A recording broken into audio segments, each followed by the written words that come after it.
older women and younger boy relationship shocking twist. It began with a simple glance, one that was not supposed to last more than a few seconds, but lingered, heavy, intense, and unforgettable. She had never meant to notice him in that way. He was too young, too reckless, too alive, while she had already drowned in life's disappointments. He wasn't supposed to be her cure, but there was something about the way he looked at her, unfiltered, untamed, unafraid, that stirred the parts of her long left untouched. The first time he brushed against her hand, accidentally, she felt her breath hitch.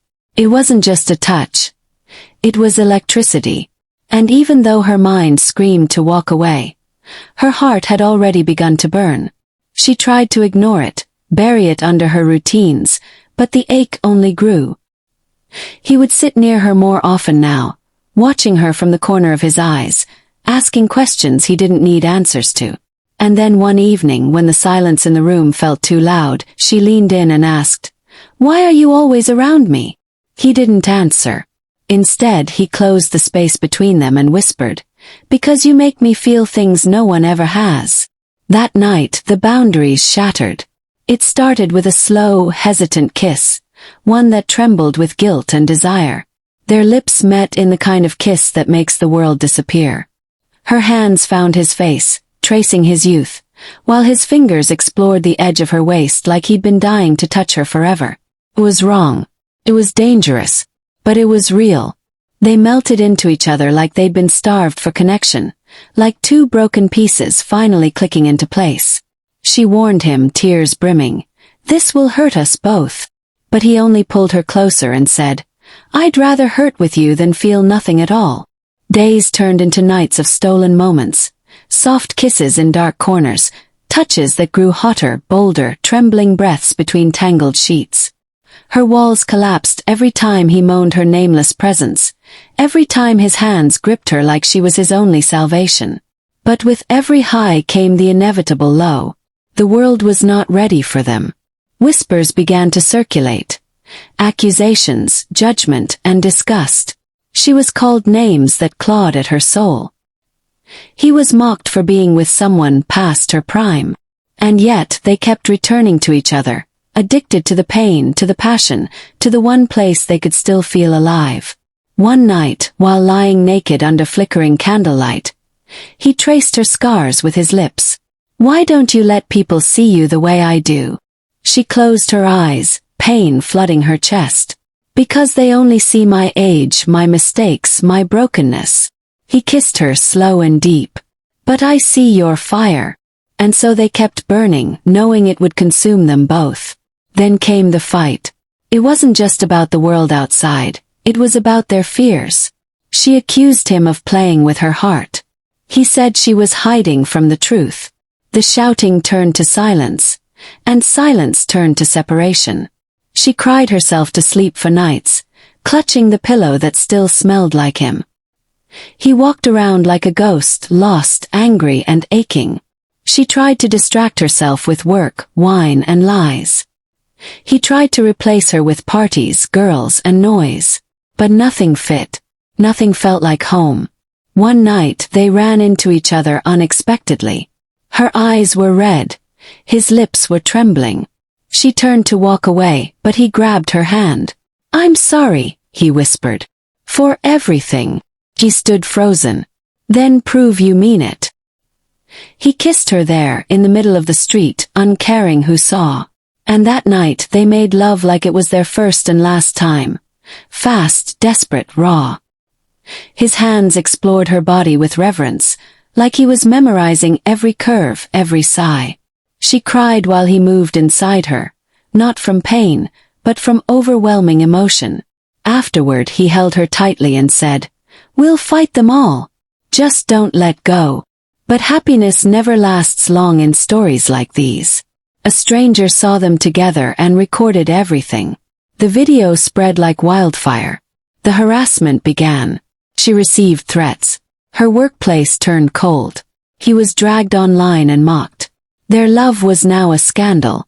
She told him to leave, to save himself. But he refused. "Let them break us. I won't walk away." Still the pressure cracked her. She disappeared, blocking his number, quitting her job, vanishing into shadows. He searched for her.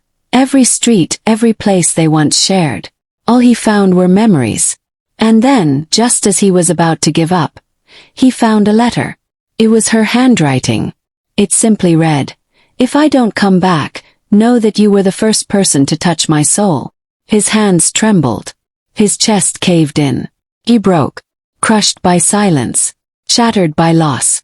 The woman who made him feel alive was now just a ghost. Or so he thought. Weeks passed in cold silence. He woke up each morning hoping it had all been a bad dream. He checked his phone, his inbox, even the place they used to meet. Nothing. The woman who had taught him how to love, how to feel, had vanished into thin air. But she had left a fire in his chest, one that burned hotter with each day she remained missing. He stopped smiling. He stopped living. The video that once humiliated them was now old news, but the damage was permanent. He had lost her, and he didn't know why. Then one night, after months of silence, he received a message from an unknown number. "I'm watching you." She deserved better. His fingers went numb. Who was this? Was she in danger? He called the number back, but it was already disconnected. Panic crept into his throat. He hired a private investigator, traced old addresses, dug into places he was warned not to go. And what he found made his blood run cold. She hadn't left on her own. She had been forced to disappear. It turned out she had been threatened by someone close to her, someone jealous of her happiness, someone with power. She had been blackmailed, silenced. In return for his safety, she had agreed to disappear. She had sacrificed her love so he could survive the storm. That knowledge tore him apart, but it also lit a dangerous flame inside him. If she had been taken from him, he would bring her back, with force if necessary. He followed the trail to a private estate hidden in the countryside. Guards surrounded the building. Cameras watched every step. But love had turned him fearless. He broke in during the night, found her locked in a golden cage, alive but broken. Her eyes widened in shock when she saw him. "You shouldn't be here," she whispered. "They'll hurt you." But he walked straight to her and kissed her like the world had ended. "Let them try," he said. What followed was chaos. Alarms blared. Fight broke out.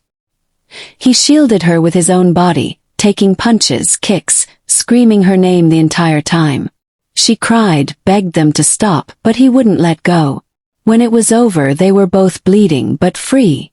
They escaped in the darkness, hiding in abandoned train stations and roadside motels. For days, they lived like fugitives, running from the world, clinging to each other like lifelines. And in that strange, stolen time, their passion grew wild. Every night they made love like it was their last, sweaty, raw, and filled with emotion. His fingers explored her body like it was sacred. Her mouth whispered words that made his spine shiver. They touched in ways they never had before.